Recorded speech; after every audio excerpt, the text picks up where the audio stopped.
ঈদের দিন কি কি কাজ করা সুন্নাত, আপনারা কি কি কাজ করবেন? মুসান্নাফে আব্দুর রাজ্জাক 5754 নম্বর হাদিস, ঈদগাহে যাওয়ার আগে গোসল করা। আপনারা যখন ঈদগাহে যাবেন তার পূর্বেই আপনারা সুন্দরভাবে মুস্তাহাব গোসলটা সেরে নেবেন। 2 নম্বর, বুখারী 886 নম্বর হাদিস, পরিষ্কার এবং উত্তম পোশাক পরিধান করা। এখানের অর্থ আপনারা এইটা বুঝবেন না যে নতুন কাপড় পরিধান করা, নতুন কাপড়ের কথা বলা হয়নি, বলা হয়েছে পরিষ্কার এবং উত্তম কাপড় পরিধান করা। তার মানে আপনার যতগুলো কাপড় আছে সমস্ত কাপড়ের ভিতরে যে কাপড়টা পরিষ্কার এবং যেই কাপড়টা উত্তম, আপনি ওই পরিষ্কার এবং উত্তম কাপড় পরে ঈদগাহের ময়দানে যাবেন। 3 নম্বর, ঈদুল ফিতরের দিন তো বেজের সংখ্যক খেজুর খেয়ে যেতে হয়, তা তো আপনারা জানেন। আর ঈদুল আজহার দিন না খেয়ে ঈদগাহে যাওয়াটা সুন্নাত। ঈদুল আজহার সালাত শেষে কুরবানির গোশত দিয়ে খাবার গ্রহণ করা সুন্নাত। আপনারা যারা কুরবানি করবেন আপনারা না খেয়ে যাবেন, না কোনো খেজুর খাবেন, না কোনো সিমাই খাবেন, না কোনো পায়েস খাবেন, কোনো কিছু খাবার প্রয়োজন নাই। আর যদি খেতেই হয় যে আমি তো ক্ষুধার্ত হয়ে যাব, আমি তো দুর্বল হয়ে যাব, এরকম যদি হয় তাহলে সুবহে সাদেকের আগে, মানে যেই সময় সাহারি খান, যেই সময় কি খান, সাহারি খান, ওই সময় আপনি কিছু খেয়ে নিলেন, তাহলে আপনার খাবার অক্টাও আদায় হয়ে গেল। আর সুবহে সাদেকের পর থেকে নিয়ে কুরবানির গোশতর আগ পর্যন্ত আপনি সুন্দর করে না খেয়ে থেকে ওই গোশত দিয়ে আপনি ইফতার করলেন, ওটা দিয়ে আপনি খাবার খেলেন, এটা হলো সুন্নাত। 4 নম্বর হলো তিরমিজির 530 নম্বর হাদিস, পায়ে হেঁটে ঈদগাহে যাওয়া। আপনার যদি সামর্থ্য থাকে পায়ে হেঁটে যাবার, তাহলে পায়ে হেঁটে যাবেন। যেমন আপনার বাড়ির পাশেই, আপনার কাছেই, অথবা সামান্য একটু দূরে পায়ে হেঁটে গেলেও 5 মিনিট আগে যদি আমি বের হই, 10 মিনিট আগে যদি আমি বের হই, তাহলে পায়ে হেঁটে আমি যেতে পারবো। তাহলে আর গাড়ি নেওয়ার কোনো প্রয়োজন নেই, আপনি পায়ে হেঁটে ঈদগাহের ময়দানে যাবেন। 5 নম্বর হলো, যদি পারেন, এটা যদি সম্ভব হয়, তাহলে এক পথ দিয়ে যাবেন আর এক পথ দিয়ে ফেরত আসবেন। এটা যদি সম্ভব হয়, যেমন কোনো কোনো এলাকায় রাস্তায় একটা, উপায় নেই, এক রাস্তা দিয়ে যেতে হয়, ওই রাস্তা দিয়ে আসতে হয়। কিন্তু আপনার যদি জানা থাকে, আপনার যদি পরিচিত থাকে যে আরো অনেকগুলো পথ আছে, আরো অনেকগুলো পথ আমি চিনি, তাহলে আপনি যে পথ দিয়ে যাবেন দয়া করে ওই পথ দিয়ে ফিরে না এসে আপনি অন্য আরেকটা পথ দিয়ে ফিরে আসবেন। তাহলে রাসূলুল্লাহ সাল্লাল্লাহু আলাইহি সাল্লামের সুন্নাতের উপরে আমল করার কারণে আপনি সওয়াব প্রাপ্ত হবেন। আরেকটা হচ্ছে উন্মুক্ত মাঠে ঈদের সালাত আদায় করা। ঈদের সালাত আদায় করতে হয় উন্মুক্ত মাঠে।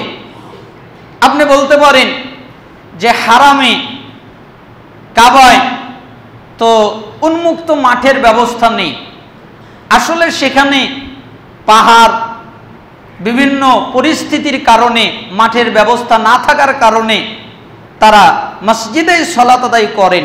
আমাদেরও যদি এরকম ব্যবস্থা না থাকে, যেমন মনে করেন যে মাঠ আছে কিন্তু মাঠে পানি ভরে গেছে, মাঠ আছে মাঠটা ক্ষতিগ্রস্ত হয়ে গেছে, মাঠে কেউ সালাত আদায় করতে পারবে না, এরকম পরিস্থিতি নেই।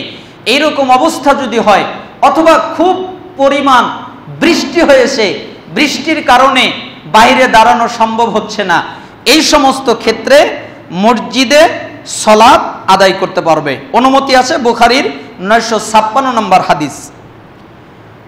আরেকটা হচ্ছে খুতবা শোনা, আবু দাউদের 1155 নম্বর হাদিস। খুতবা আপনাকে শুনতে হবে, আপনি মনোযোগ দিয়ে খুতবা শুনবেন। দেখেন না রাসূলুল্লাহ সাল্লাল্লাহু আলাইহি সাল্লাম কত তাগিদ করেছেন যে একটা হায়েজগ্রস্ত মেয়েও, এবং যেই মেয়ের উড়না নাই ওই মেয়ে উড়না নিয়ে হলেও সে ইমামের খুতবা শোনার জন্য উপস্থিত হবে, সেখান থেকে উপদেশ গ্রহণ করবে। এই জন্য খুতবা আপনারা মনোযোগ দিয়ে শোনার চেষ্টা করবেন।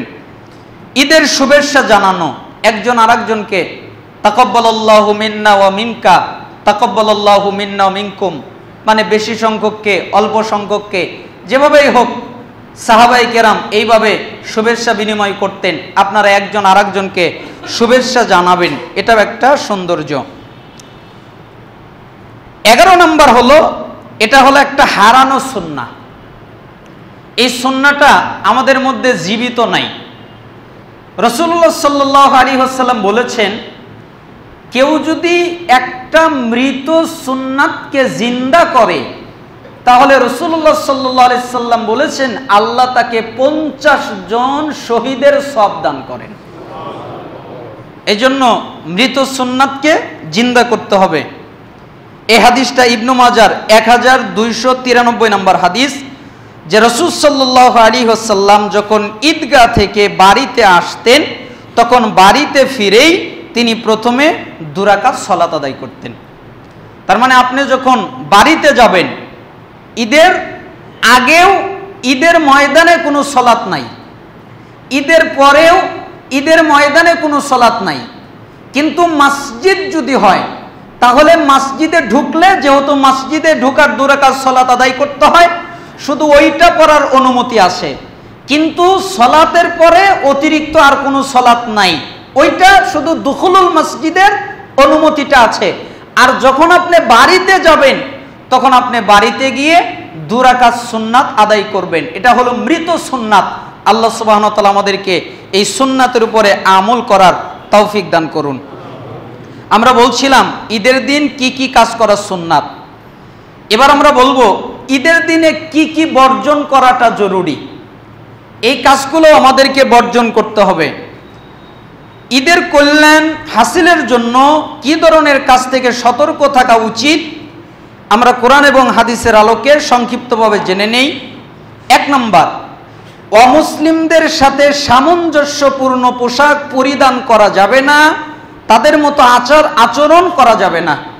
অমুসলিমরা যেরকম পোশাক পরে, তারা যেরকম চালচলন করে, তাদের যেরকম আচার আচরণ, তারা যেরকম বেশভূষা ধারণ করে, এইরকম মুসলমানদের করা যাবে না। এটা ঈদের দিন নিষেধ।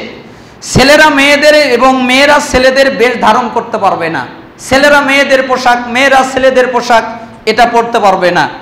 বেগানা নারী পুরুষ একত্রে দেখা সাক্ষাৎ করতে পারবে না। এখন তো দেখা যায় ঈদের দিন এটা আরো বেশি খুব মারাত্মক আকারে ধারণ করে, কাছাকাছি খুব হয়ে থাকে, এটা থেকে দূরে থাকতে হবে। মহিলাদের বেপর্দা এবং খোলামেলা অবস্থায় রাস্তাঘাট বাজার বন্দরে চলাফেরা করতে দেওয়া যাবে না।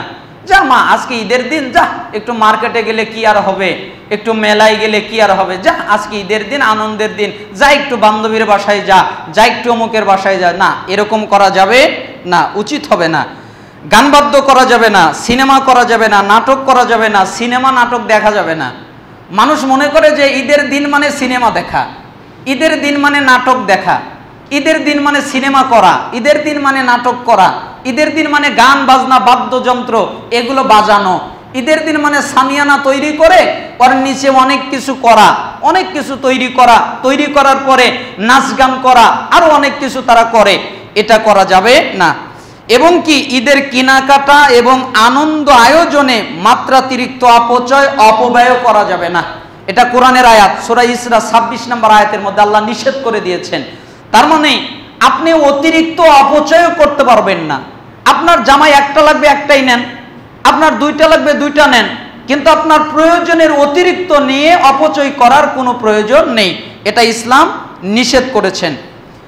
অন্য ধর্মীয় লোকেদের সাথে সামঞ্জস্যপূর্ণ পোশাক হলে এর হুকুম কি হবে? এটা হারাম। নবী সাল্লাল্লাহু আলাইহি ওয়াসাল্লাম বলেন, মান তাশাব্বাহা বিকাউমিন ফাহুয়া মিনহুম, যে কেউ অন্য জাতির অনুসরণ করবে সে ওই ধর্মের লোক বলে গণ্য হবে। আবু দাউদের 4031 নম্বর হাদিস। তার মানে আপনি যদি ইহুদির পোশাক পরেন আপনি ইহুদি, আপনি যদি খ্রিস্টানের পোশাক পরেন আপনি খ্রিস্টান, আপনি যদি অমুসলিমের পোশাক পরেন আপনি তাই, আপনি যদি তাদের বেশভূষা ধারণ করেন তাহলে আপনি তাই। এই জন্য অবশ্যই আমাদেরকে ঈদের দিনে এটা বর্জন করতে হবে। আমরা পোশাক কেনার ক্ষেত্রে, পোশাক নির্বাচন করার ক্ষেত্রে কখনোই যেন অমুসলিমদের সাদৃশ্যপূর্ণ না হয়। আল্লাহ সুবহানাহু ওয়া তাআলা আমাদেরকে রক্ষা করুন।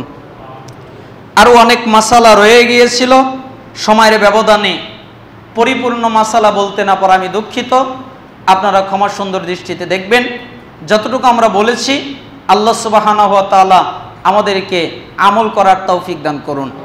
আপনারা সুন্দরভাবে আগামীকাল এই মসজিদে, যেহেতু মাঠের অবস্থা খুব সুন্দরজনক নয়, তাই এই মসজিদেই সকাল 7:30 ঈদুল আজহার সালাত হবে। আপনারা সবাই আসবেন, সালাত আদায় করবেন, শরীক হবেন, মা বোনদেরকে নিয়ে আসবেন, ব্যবস্থা থাকবে। এবং আপনারা যেখান থেকে পারেন আরও লোকজনকে সহযোগিতা করে তাদেরকে নিয়ে আসবেন। আল্লাহ সুবহানাহু ওয়া তাআলা আপনাদেরকে কবুল করুন। আল্লাহ সুবহানাহু ওয়া তাআলা আমাদের পক্ষ থেকে এবং আপনাদের পক্ষ থেকে আমাদের ইবাদতগুলোকে আল্লাহ সুবহানাহু ওয়া তাআলা কবুল করে নিন। সুবহান রাব্বিকা রব্বিল ইজ্জাতি আম্মা ইয়াসিফুন ওয়া সালামুন আলাল মুরসালিন।